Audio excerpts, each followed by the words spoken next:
Hi மக்களே, இன்னைக்கு வீடியோல 2025ல science fiction survival action thriller படமா வெளியான த ரன்னிங் மேன் படத்தோட ரிவ்யூ தான் பார்க்க போறோம்.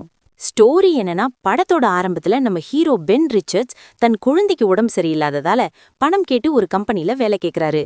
ஆனா அங்க இருக்கிறவங்க உன் மேல பிளாக் மார்க் இருக்குன்னு சொல்லி விரட்டிடுறாங்க.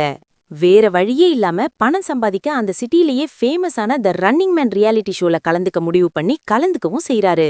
அங்க போனதுக்கு அப்புறம் தான் தெரியுது இது கர்ணம் தப்பிலால் மரணம்னு. இதுக்கப்புறம் அந்த நரகத்திலிருந்து அவர் தப்பிச்சாரா இல்லையாங்கிறது தான் இந்த படத்தோட சுவாரஸ்யமான கதையே. இந்த படம் ஸ்டீஃபன் கிங் நாவலை பேஸ் பண்ணி தான் எடுத்திருக்காங்க. என்னதான் நாவலை பேஸ் பண்ணி எடுத்தாலும் அதை ஸ்கிரீன்ல கொண்டு வரது சவாலான விஷயம். ஆனா இந்த டீம் அதை பக்காவா பண்ணிருக்காங்கன்னே சொல்லலாம். விஷுவலி படம் சூப்பரா இருக்கு.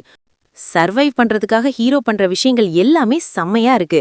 அதனால படம் முழுக்க சுவாரஸ்யமா ரசிக்க முடியுது.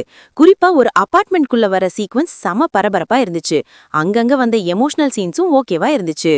படத்தோட இன்னொரு பலம் பேக்ரவுண்ட் ஸ்கோர் சீனை அடுத்த லெவலுக்கு கொண்டு போகுது. படத்தோட பிரச்சனை என்னன்னா, இன்னும் கொஞ்சம் ட்ரிம் பண்ணிருக்கலாம். படம் கொஞ்சம் லென்த்தா போன மாதிரியான ஃபீல் கொடுத்துச்சு. மொத்தத்துல படம் எப்படி இருக்குதுன்னா, ஒரு தடவை பார்க்க ஒர்த்தான படம் தான். நல்லா என்ஜாய் பண்ணி பார்க்கலாம். சில கிஸ்ஸிங் சீன்ஸ் தவிர படத்துல வேற எந்த அடல்ட் கண்டென்ட்டும் கிடையாது. ஃபேமிலி கூட தாராளமா பார்க்கலாம்.